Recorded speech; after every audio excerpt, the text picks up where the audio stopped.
ये छोटा सा बच्चा पूछता है कि हम कब तक मारे जाएंगे? जब तक तुम्हारे घरों पे अलम लगा हुआ है मारे जाओगे। जब तक तुम अली वलील्लाह का कलमा पढ़ोगे तुम मारे जाओगे। किसी ने जबरदस्ती तो तुम्हें अलम नहीं लगवाया। हमें समझने के लिए हमारे दुश्मनों को मेहनत करना पड़ेगी। अगर हमें समझ लें तो इनके मसले हल हो जाएं। हम दुश्मनियां मोल लेते हैं इसलिए कि दुश्मनियों के बाद अली को पुकारने में मजा आता है।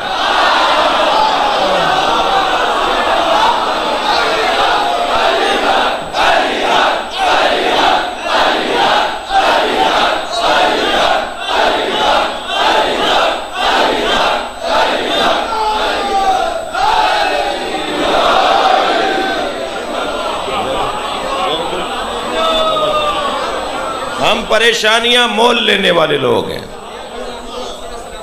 हमें जो मजा इस तकलीफ में आता है वो हमें किसी और तकलीफ में नहीं आता। ये बहुत बेवकूफ साबित हुए हैं हमारे पाकिस्तान में, खुद साख्ता खुद बाफ्ता हमारे दुश्मन। हमारा तो कोई, हम तो किसी को मानते ही नहीं है ना दुश्मन। हमारी दुश्मनी करने के लिए काबिलियत चाहिए जो इनमें नहीं है। हमसे लड़ने के लिए अहलियत चाहिए जो इनमें नहीं है। किरदार के बोने लोग, वो इस काबिल नहीं है कि वो हमारे सामने आके खड़े हों। तो ये तय है कि हम परेशानियां मोल लेते हैं और अपने अपने मयार को ऊंचा करते हैं। मैं इन कमसिन बच्चों से और जवानों से कह रहा हूं कि हर जगह खड़े नहीं हुआ करो, हर जगह नहीं जाया करो, हर एक से हाथ नहीं मिलाया करो। हमारा मयार कुछ और है। हम मज़ारों वाले लोग हैं। अभी भी एक साहिब मज़ार की कब्र पर हम मजलिस पढ़ने आए हैं। हम मज़ारों वाले लोग हैं, मज़ारों के मुखालिफ नहीं हैं। अगर पाकिस्तान में एक साहब कहने लगे जी कोई अल्लाह का वली फलां बुजुर्ग 8, 10, 20, 50 बुजुर्गों के नाम लिए जिनके पास पाकिस्तान हिंदुस्तान में मज़ारात हैं। एक साहब कहने लगे, कोई मेरा नाम लेकर कहने लगे, इससे कोई पूछे कि कोई इनमें से कोई शिया था? ये जितने बुजुर्ग गुजरे हैं इनमें से कोई शिया था? शियों में कोई अल्लाह का वली होता है? मैं उन्हें जवाब देने जा रहा हूं, तुम साबित करो ये सुन्नी थे।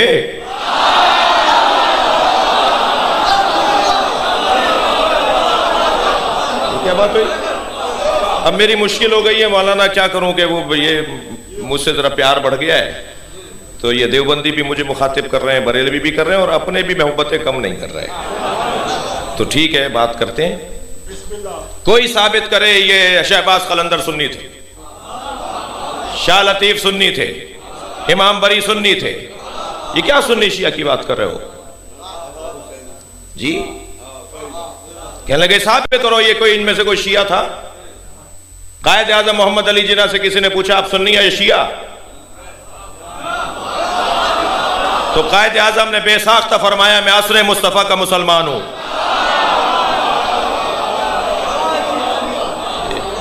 बहस ये नहीं है, बहस ये है कि ये जो तकसीम है ना, देखें ये जो तकसीम हुई है, नबी की रहलत के बाद 2 तरह के मदरसे बन गए। मदरसा अहले बैत, मदरसा सहाबा। और बच्चों के लिए अर्ज कर रहा हूं, जवानों के लिए अर्ज कर रहा हूं कि कोई शिया नहीं हो सकता जो सहाबा किराम का एहतराम ना करता हो। और मगर वो मुसलमान कैसा है जो गैर सहाबियों को सहाबी बोलता हो? ये कैसे मुमकिन है? तो हमारा मयार, जो जुमला मैं अर्ज करना चाह रहा था, हमारा मयार इतना ऊंचा है, हम इन मज़ारों पर ज्यादातर नजर नहीं आते इस माना में कि हमारे इख्तियारात वहां नहीं है। तो इसका ये मतलब नहीं है मज़ारों को नहीं मानते। हमारा मयार बहुत ऊंचा है। हम जब चाहते हैं नजफ चले जाते हैं।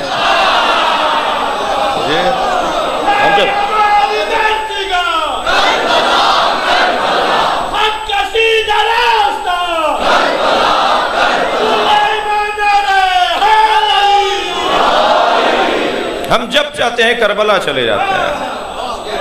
और अजीज़ान गिरामी, मकाम इन बुजुर्गों का बहुत बुलंद है, मगर ये हैं सब अली के मुरीद। लिहाजा दिल्ली शरीफ है, अजमेर शरीफ है, सेहवन शरीफ है, नजफ अशरफ है। नजफ से बड़ा कोई मकाम नहीं है। जहां औलिया इलाही अपने सर झुकाते हो उसे दरे अली कहा जाता है। इरशाद हो रहा है, खबरदार, दुनिया से जाना तो मुसलमान जाना, मुसलमान मरना बड़ा हुनर है।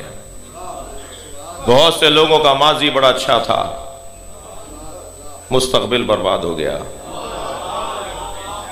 कल का अच्छा होना मयार नहीं है, आज का अच्छा होना मयार है। कल अल जाने अल्लाह और अल्लाह का बंदा। लिहाजा मैं इस बात का तालिब इल्म हूं, इस बात का कायल हूं कि गुनाहगारों से नफरत नहीं होनी चाहिए।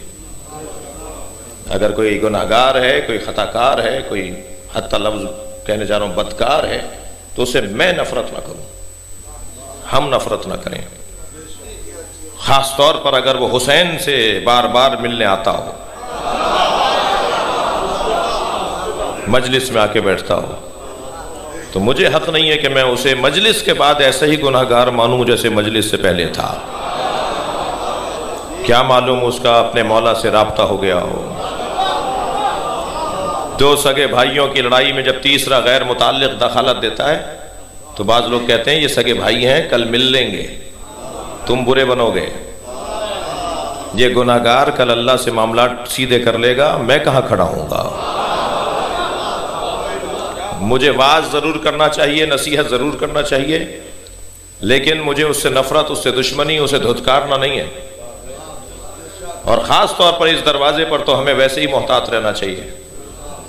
यहां पर कपड़ों की बुनियाद पर ताजीम नहीं होगी, यहां सवारियों की बुनियाद पर एहतराम नहीं होगा। क्या मालूम जिसने महंगे कपड़े पहने हुए हों वो इलाके का यजीद हो, और क्या मालूम जिसके कालर उधड़े हुए हों वो अली का मुरीद और मौलाई हो और अल्लाह का वली हो।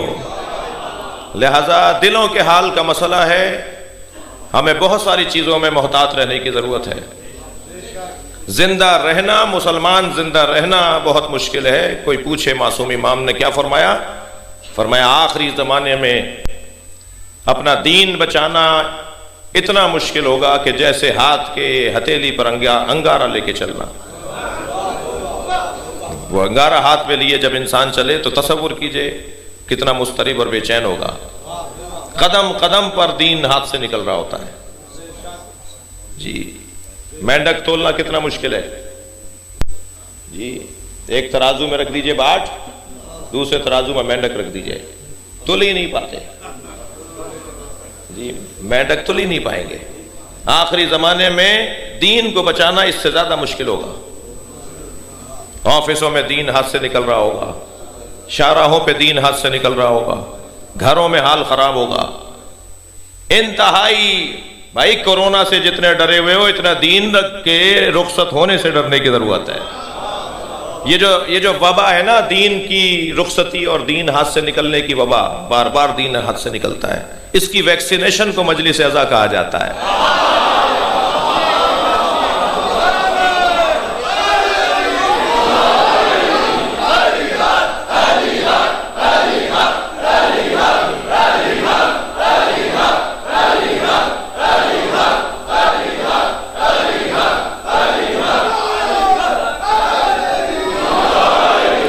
तवज्जो कर रहे हैं आप और आप? ये इस वक्त में और आप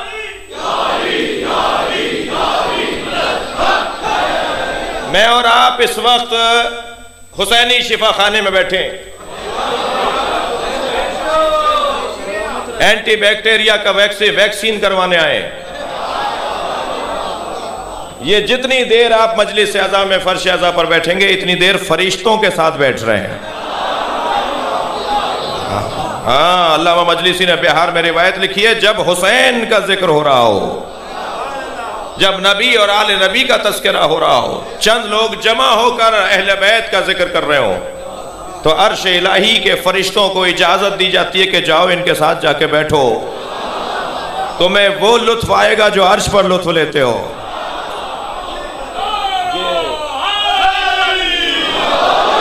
और फिर जब मजलिस खत्म हो जाती है और ये वापस जाते हैं तो रह जाने वाले फरिश्ते कहते हैं तुम्हारे अंदर से वो खुशबू आ रही है जो हमारे अंदर भी नहीं है। तो वो बताते हैं हम जमीन पर गए थे जहां नबी और आले नबी का जिक्र हो रहा था। तो वो कहते हैं हमें भी वहां ले जाओ, हम भी खुशबू लेकर आ जाएं। फरिश्ते कहते हैं इन्नहुम मुतफर्रिकून, वो चले गए, खत्म हो गई मजलिस। तो वो रह जाने वाले फरिश्ते कहते हैं उस फर्श से मस होकर आएंगे जहां तुम बैठ कर आए हो।